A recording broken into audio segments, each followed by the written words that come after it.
Alors bonjour à tous. Aujourd'hui Tony 4 vous propose une petite vidéo sur tout ce qui est dimension de pneumatique.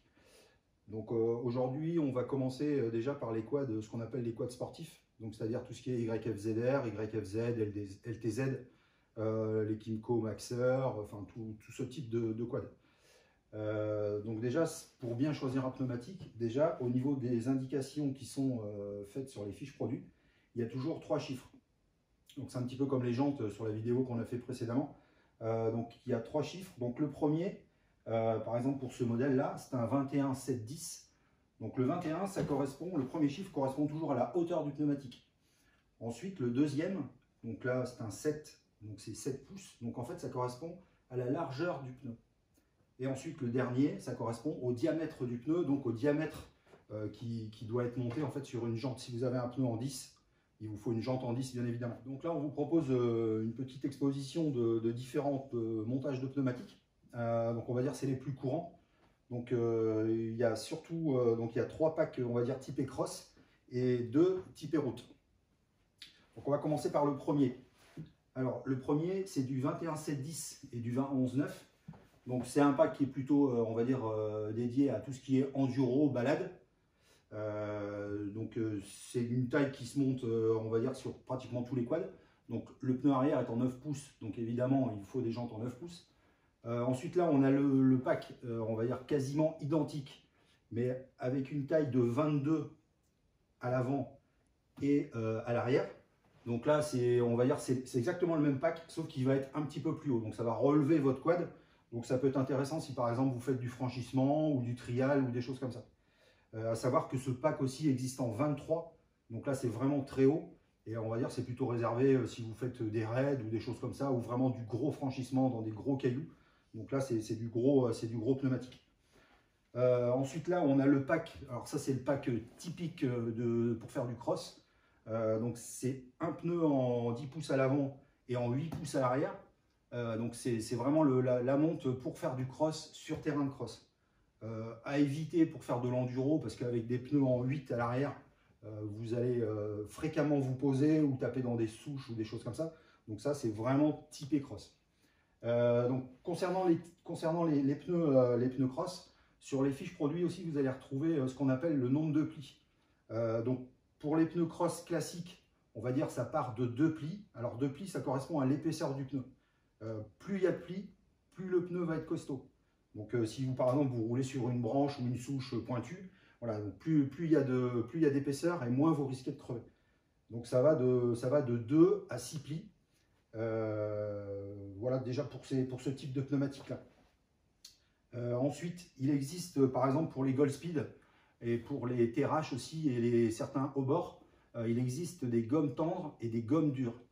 Alors les gommes tendres sont plutôt à réserver pour on va dire des terrains, donc des terrains de cross où c'est relativement sec et où on a besoin d'adhérence. En fait, le pneu est vraiment très souple, donc il va vraiment coller sur les parties, les parties vraiment tassées, et ce qui fait que vous allez avoir une adhérence vraiment très bonne.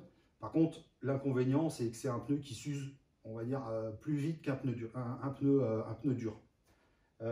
Pour les Goldspeed, il existe donc en gros trois couleurs. Donc les Goldspeed, ce qu'on appelle gomme jaune, alors c'est pas que le pneu est jaune, hein, voilà, c'est qu'en fait il y a un petit logo, c'est un logo jaune, donc ça c'est la gomme dure. Ensuite vous avez un logo bleu, donc ce qu'on appelle gomme bleue, c'est un pneu, on va dire avec une gomme tendre.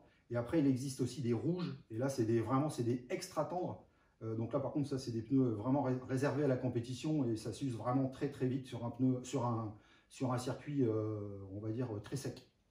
Voilà, donc ça c'est ce qu'il y a de principal à retenir. Donc là j'ai fait exprès justement de vous mettre deux tailles pour vous faire voir. Donc ça c'est le pneu en 22 et ça c'est le pneu en 21. Voilà. Donc vous voyez quand même il y a une petite différence.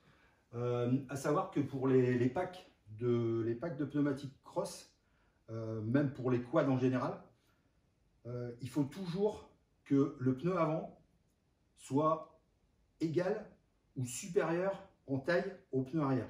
Je m'explique. Là par exemple, vous avez un 21 à l'avant et vous avez un 20 à l'arrière. Donc par exemple, ne jamais monter ne jamais faire ça, par exemple. Voilà. Là, vous avez un 22 à l'arrière et un 21 à l'avant. Donc ça, c'est pas bon, ça va déstabiliser le quad et vous allez avoir du mal à le piloter, c'est pas ce qu'il faut. Donc il faut toujours que l'avant soit égal ou supérieur de 1, voire de 2 à l'arrière. Mais en général, c'est toujours 1 de différence. Ensuite, on passe au pack route. Donc là, les packs route, c'est un petit peu le même style que les packs cross. Donc là, vous avez un pack, on va dire taille basse. C'est le pack qui est monté sur notre 700 Raptor Tony 4. Donc on fera une petite incrustation de vidéo pour vous faire voir ce que ça donne vraiment sur le quad.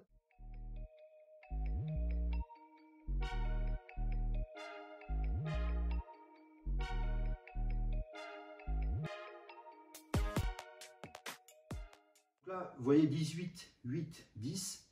Donc un pneu 18 de haut, 8 de large pour l'avant, avec un diamètre de 10. Et à l'arrière, c'est quasiment identique, sauf qu'il fait 9 de large, donc il est légèrement plus large que l'avant. Donc ça, pour les packs taille basse, l'effet sur le quad est vraiment, ça fait vraiment joli. Et puis c'est assez efficace. Ensuite, on va dire un pack classique, avec des pneus, vous voyez, qui sont un petit peu plus hauts. Donc il risque d'être un petit peu plus ballon sur le quad, mais tout aussi, voilà, tout aussi efficace. Donc ça, c'est plutôt pour de la balade ou voilà, pour se faire plaisir. Mais disons que c'est des pneus qui sont quand même relativement hauts. Donc bon, le quad risque de naviguer un petit peu. Donc voilà, la vidéo sur les pneus cross pour les quads sportifs est terminée. D'ici peu de temps, on va refaire une petite vidéo pour tout ce qui est pneus, on va dire pour les quads utilitaires, agricoles et aussi pour les SSV, parce que là, il y a pas mal de choses à dire aussi sur ce type de pneumatique. Voilà, donc la vidéo est terminée. Ben, je vous remercie de nous avoir regardé et à bientôt sur Tony 4.